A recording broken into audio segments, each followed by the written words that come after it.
নমস্কার বন্ধুরা, welcome back to my channel. তোমরা সবাই কেমন আছো? আশা করি ভালো আছো, সুস্থ আছো। যে যেখান থেকে ব্লগটা দেখছো অসংখ্য ধন্যবাদ। মিস মান ব্লগে আর একবার ওয়েলকাম, গুড মর্নিং জানিয়ে ব্লগটা শুরু করে দিলাম।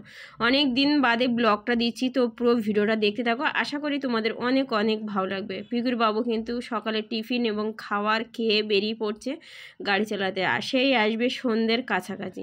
যতক্ষণ না যায় চলে চোখের আড়াল হয় ততক্ষণ বাইরে দাঁড়িয়ে থাকি যে মানুষটা কখন যাবে এবং চলে গেলে তারপরে এই ঘরে ঢুকবো। তো তোমরা দেখতে পাচ্ছ অনেক সকাল সকালে কিন্তু বেরিয়ে গেল দুটো পয়সা ইনকাম করার জন্য। তো চলো এবার তোমাদের বলি যে আমার ভিডিওতে কি প্রবলেম হয়েছে। তোমরাও এরকম ভুলটা করো না যাতে তোমাদের চ্যানেলের প্রবলেম হয়। তো এতদিন মানে প্রায় এক সপ্তাহ হয়ে গেছে আমি ভিডিও আপলোড দিইনি। তোমাদের আগের ভিডিওতে বলেছি আমার এক বান্ধবীর ভিডিও চ্যানেল কিন্তু হ্যাক করে নিয়েছে। তারপরেই কিন্তু আর আমি কোনো ভিডিও দিতে পারিনি। পরের দিনেই আমার চ্যানেলের ভিডিও এবং লাইভ এবং শর্ট ভিডিও যে কোনো রকমের সব কিছুই কিন্তু ইউটিউব আমার বন্ধ করে দিয়েছিল। কারণ আমি যখন লাইভ করছিলাম আমার জামাইবাবু খালি গায়ে আমার লাইভের সামনে চলে এসেছিলো। তো বুঝতে পারিনি যে এই প্রবলেমটা হবে। হঠাৎ করে লাইভটা বন্ধ হয়ে গেছিলো। বাচ্চারা এবং বড়রা খালি গায়ে কিন্তু লাইভের সামনে আসলে হবে না। এটা কিন্তু আমার সাথে অনেকবার হয়েছে। আমার গোপাল কিন্তু আমার ভিডিওর সামনে চলে আসতো আর হঠাৎ করে লাইভ বন্ধ হয়ে গেলে এরকম 7 দিন 14 দিন এরকম আমার টাইম দিত আর স্ট্রাইক দিয়ে দিত। তো এই ভুল কাজটাও যেন তোমরা করো না যাতে তোমাদের চ্যানেলেও অসুবিধা হয়। কারণ আমরা তো মূর্খ মানুষ, এগুলো কিন্তু আমাদের সঙ্গে হতেই আছে। তো খুব ভয় ভয় লাগে যে আমার বান্ধবীর চ্যানেলটা হ্যাক করে নিয়েছে আর না আমাদের না এরকম হয়। কারণ অনেকেরই কিন্তু হয়, মিলিয়ন সাবস্ক্রাইবার কিন্তু এরকম উড়ে যায়। তো কী আর করা যাবে, কপালে যদি লেখা থাকে হয়ে যায়। আর পার্শ্ববর্তী যদি মানে জ্বালা করা মানুষগুলো যদি থাকে তাহলেও কিন্তু হয়। কারণ তারা তো সহ্য করতে পারে না আমার ভিডিও বানানো বলো আর ছাড়া বলো। কারণ আমার ভিডিও বানানো নিয়ে কত গালাগালি না দিয়েছে। তারা এখন আমার ভিডিও লুকি দেখে আর আমার দেখলেই ঘাউ ঘাউ করা শুরু করে। আর এখন ইদানিং আবার কি দেখছি বলো তো, আমি যেই না নিচেই যাচ্ছি লুকি দেখছে। আবার তারাও দেখে পোষাচ্ছে না, আরেকজনকে ডেকেও দেখাচ্ছে। তো বন্ধুরা এই দেখো, এইটা হচ্ছে আমরা খাবো। আর এই যে দুটো ডালে পুরো দেখো একদম পুরো দুটো ডাল। হ্যাঁ, এইটা হচ্ছে আমরা ওই যে তোমাদের দেখিয়েছি যে নিচে ওরা সবাই আমাদের অনেক কিছু দেয়, শাক সবজি আম সব দেয়, ওদের কোম্পানিতে হয়। তো ওরা তো আমাদের সবজি খায়নি, তো ভাবলাম যে এই পুঁই শাকের ডালটা ওদের একটু দিয়ে দিই, ওরা খেয়ে দেখো কত সুন্দর খেতে লাগে। তো এটা এখন দিয়ে আসবে পিকুর কাকু। আর তোমাদের চলো ঘরেতে দেখাচ্ছি। কালকেরেও কিন্তু একটা কুমড়োও দিয়ে গেছে ওদের কোম্পানি থেকে, বড় কুমড়ো নিয়ে এসেছিলো, সবাইকে একটু কেটে দিয়েছে। ওরা খেয়েছে জানি না, তো আমাদের একটু দিয়েছে, সেটাও তোমাদের দেখাবো। চলো এই দেখো সেই কুমড়োটা কিছুটা দিয়েছিল, তো সে রাতে কিছুটা ভাতে দিয়েছিলাম। আর এই আছে দেখো পুঁই শাক দিয়ে রান্না হবে। আর মাছ কিনে আসা হয়েছে দেখো, চিংড়ি মাছ। আজকে চিংড়ি মাছ কত নিয়েছে? 300 টাকা করে চিংড়ি মাছ দেখো আমাদের এখানে। আর কোনো মাছ তো নিয়ে এসছে, এটা রেগুলারই। 2-1 সময় চেঞ্জ মাছ আছে, যদি ভালো পায় তা মৃগেল মাছ পাওনি না। তো ছিল 240 টাকা। বাপ, খাবে না, ঝাঁঝে মরে যাবে। আর এটা হচ্ছে 180 টাকা পোনা মাছ। পোনা মাছ হচ্ছে 180 টাকা আর মৃগেল জ্যান্ত 240 টাকা। তা এখন পুঁই শাক আর কুমড়ো কাটো, কেটে দাও আমার একটু, আমি একটু তাড়াতাড়ি চান করে আসি। তো এখন কাটা হচ্ছে। দেখো এই কুমড়োটা ওদের কোম্পানিতে হয়েছিল, কিন্তু এত মোটা কুমড়ো হয়েছে বাপ। কিছুটা ভাত দিয়ে দিয়েছিলাম, তো বেশ ভালোই লেগেছিল। এখন পুঁই শাক দিয়ে হবে।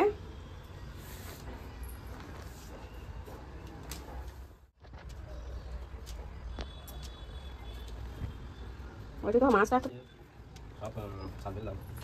হালকা ফুলকা ছাড়বে কালো দেখা ফাইনালি কিন্তু আমি চান করে চলে এসে আর পূজা দিতে পারলাম না, কারণ আমার পিরিয়ড হয়েছে, সেই কারণে আমি কোনো রকমভাবে পূজা দিতে পারলাম না।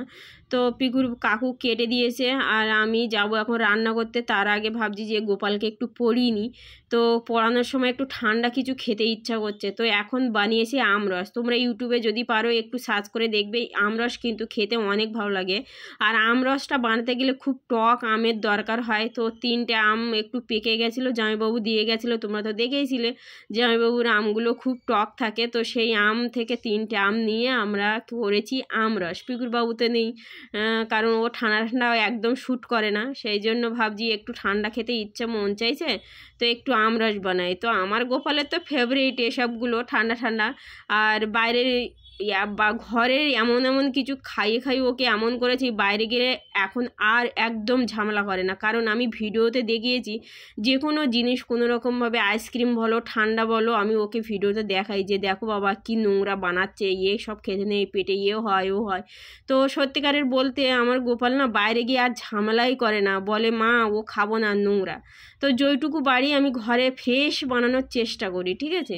তো সেই জন্য আমরস খেয়ে ওকে পড়ানোর পরে আমি চলে আসলাম রান্না বান্না করতে। সত্যি আমার দেবর যখন ঘরেতে থাকে আমাকে অনেকটা হেল্প করে, জানে ছেলে নিয়ে পারি না আর খুব ঝামেলা করে। তো ও একটু হেল্প করে দিলে আমার অনেকটাই সুবিধা হয়। জানি না কার কীরকম হেল্প করে কে, তো আমার দেবর খুবই হেল্প করে আমাকে। তো কি বানিয়েছি রান্না বান্নায় তোমরা একটু দেখে নাও। বানিয়েছি, আমার জামাইবাবু আসার কথা বলেছিল, তো সেই জন্য কিন্তু আমি বানিয়েছি বেশি করে, একটু বেশি করে পুঁই শাক, আলু আর কুমড়ো আর মাছ। তোমরা তো দেখলে কি মাছ নিয়ে এসছে। আর ঢেঁড়স ভাজা করেছি, আলু ঢেঁড়স, আর আমের চাটনি ছিল, আর একটু পাঁপড় ছিল। আমটার কাটিনি, ভুলে গেছিলাম আমটা কাটতে। তো যাই হোক, দুপুরের মেনু হচ্ছে এটাই, খাওয়া দাওয়া করতে বসেছি। আর জামাইবাবু একটা কাজের সূত্রে আসার কথা বলেছে, এখন জানি না আসবে কি না, ফোন করে বলছে। তো আর বেরিয়েছি, এখন এসে গেলে খেতে বলবো অনেকটা। আমরা তো বসিস 2:30টার সময় খেতে, ওনাও বললো আমাকে এখনও 1-1.5 ঘন্টা লাগবে, তোরা খেয়ে নে। সেই জন্য আমরা খেতে বসেছি, নাহলে ওয়েট করতাম। জামাইবাবু বলছে যে তোরা খেয়ে নে, আমার দেরি হবে। তো আমরা যথারীতি খেতে বসেছি, জামাইবাবু যখন আসবে তখন খাবো।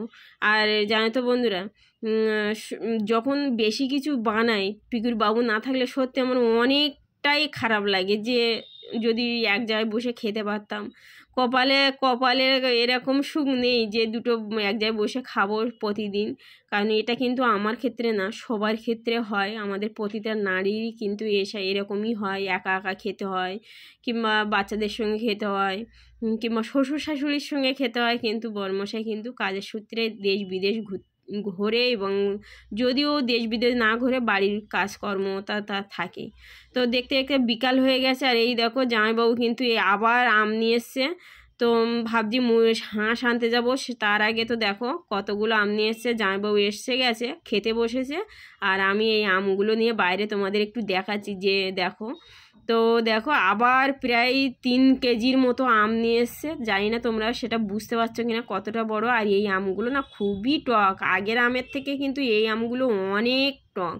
তো দেখো আমাদের এই বছরে যে প্রায় 70 কেজির কাছাকাছি আম খাওয়া হয়ে যাচ্ছে, এরকম তোমরা জানতে পারবে কিনা জানি না। কারণ তোমাদের যতবার আম নিয়েছি কিন্তু দেখিয়েছি, তার মধ্যেও কিন্তু আড়ালে কিন্তু আমরা আম নিয়ে এসেও খাওয়াও হয়ে গেছে। প্রায় 70 কেজির কাছাকাছি আমরা চলে গেছি এই বছরের আম।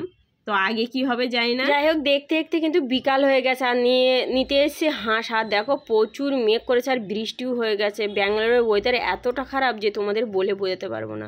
তো দেখো ফাইনালি কিন্তু হাঁসের পাশে চলে এসেছে, আর হাঁসগুলো দেখো বৃষ্টি পেয়ে কাদা মাটি মেখে কি কালো কালো হয়ে গেছে। তো কি করব, তোমরা তো জানো যে আগের ভিডিওতে দেখিয়েছিলাম হাঁসটা নিয়ে গেছিলাম, আমার মেয়েরা আসবে, সেই জন্য ওদের খেতেই খুব মন চাইছিল। আমাদের বাড়ির ঘরের পাশে কিন্তু কম দামে এবং হাঁস মুরগি সব পাওয়া যায়, ওদের ওই সাইডটা পাওয়া যায় না। তো মামার মেয়ে আসবে তাই শুনে আমি কিন্তু হাঁস নিতে চলে এসেছি। ওরা আসবে, একটু বেরিয়ে পড়েছে, এখন কতক্ষণে লাগবে জানি না। তো তোমাদের কিন্তু নেক্সট ভিডিওতে আমি দেখাবো এই হাঁসের গলা কাটা কীভাবে করছি। ততক্ষণে বাই বাই।